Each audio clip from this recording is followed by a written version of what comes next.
Hello everyone, my name is Gabby, and it's time for another Dragon Ball Super review. This week we're reviewing episode 5. So in celebration for my new Dragon Ball videos, I've got a little bit of thing. I'm always going to be wearing this. It's honestly kind of cheap and kind of plastic, but when you're looking for something like this, you take what you can get, really. It's pretty much a niche market as it is. So in this episode, Beerus has arrived on King Kai's planet. King Kai is freaking out, trying to appease Beerus and to hide Goku. But it turns out Beerus knew Goku was there the entire time, so much for hiding. Beerus asks Goku about the Super Saiyan God. Goku doesn't know anything, neither does King Kai. Disappointed, Beerus decides to go to Earth to ask Prince Vegeta about it. But before he leaves, he gets one request from Goku. Goku wants to fight him. After all, he's heard he's strong and he wants to see it for himself. Beerus accepts and a fight scene begins. Goku cycles through all his forms, but Beerus isn't phased at all. Not even Super Saiyan 3 does anything. And eventually, Beerus knocks Goku out with a single chop to the neck. And then, acting like nothing happened, Beerus leaves with Whis to go to Earth. Panicking, King Kai contacts Vegeta, who had just arrived at Bulma's birthday party off screen. "Don't piss off the god of destruction," King Kai says, "or he might destroy everything." Goku is still out of commission from the fight. It seemed like only Vegeta will be able to prevent the Earth's destruction. So, what did I like this episode? Well, for me, Goku is definitely the highlight. Just him trying to act politely to Lord Beerus, not realizing that, he's a god, and using his usual informal tone doesn't really work. And, of course, Goku's request to fight Beerus. It's just, like, for anyone else that would be ridiculous. But for Goku, it makes total sense. He wants to fight these guys, even if they might kill him. I feel like that was just great. It was great. Also, while it is a bit unnecessary that the fight scene was dragged on for almost the entire episode, I did like that it cycled through all of Goku's forms from Super Saiyan 1 all the way up to Super Saiyan 3. Especially like Super Saiyan 2 and 3, because these are probably going to be the big last hurrahs that we're going to get out of these forms until Goku eventually sort of discards them. So I thought that was a nice little way of adding time to the previously quick fight scene from Battle of Gods. As for what I didn't like in this episode, I guess we have to just get the elephant out of the room. The animation in this episode was not very good.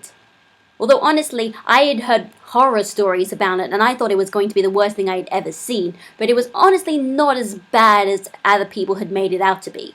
It was still pretty bad though, don't get me wrong.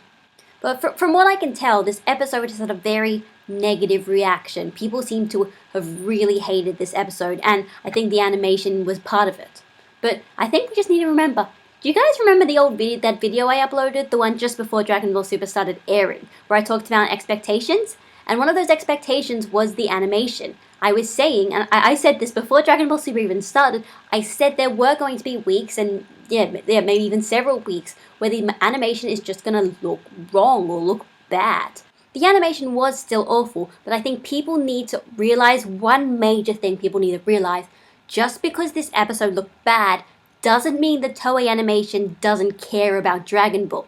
Dragon Ball is one of their biggest cash cows, and it has been that way for almost 30 years. If you think that just because one episode of animation didn't look good, that Toei apparently has just given up, that's not the case. Especially if you've watched other Toei properties. Like, if you guys have ever been watching the summer episodes of Precure, you'll notice this Dragon Ball Super is really not that bad compared to some of the worst that Toei Animation has to offer when they're working on a really tight budget and a really tight schedule, which is probably more important to talk about. The fact is, a lot of the complaints I feel like people don't understand how the anime industry works. It's a very tight, very strict schedules, very overworked, underpaid, and tight budgets. And honestly, with the amount of the horrible conditions it seems to have, I'm surprised it can get so much content out on a weekly basis. I'm surprised it's even functional. The fact that there are bad episodes, it kind of makes sense. It's almost unavoidable. Do you think that Toei looked at Dragon Ball Super Episode 5 and said, yes, that's 100% acceptable, that's completely fine?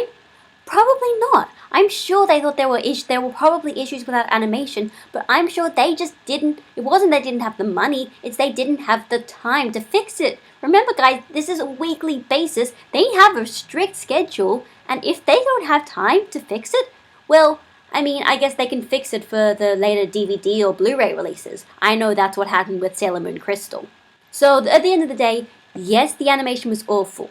Yes, it was really not acceptable. But you can't really complain. You can't expect anything to happen out of you complaining. Because you're not a member of Toei Animation, you don't live in Japan, and you have no idea what was happening behind the scenes when this episode occurred. So saying that, like, you're going to boycott Super because of bad animation, I feel like that's a disservice to the people who are working on this and legitimately care. And also when you're complaining, just remember, legally, we're not supposed to be watching this episode, especially in English, so I don't know. As for other things I didn't really like in this episode, one of them's kind of strange, but the sound effects. I'm not sure if you've noticed, but they've actually had different sound effects for Dragon Ball Super. And you want to know why?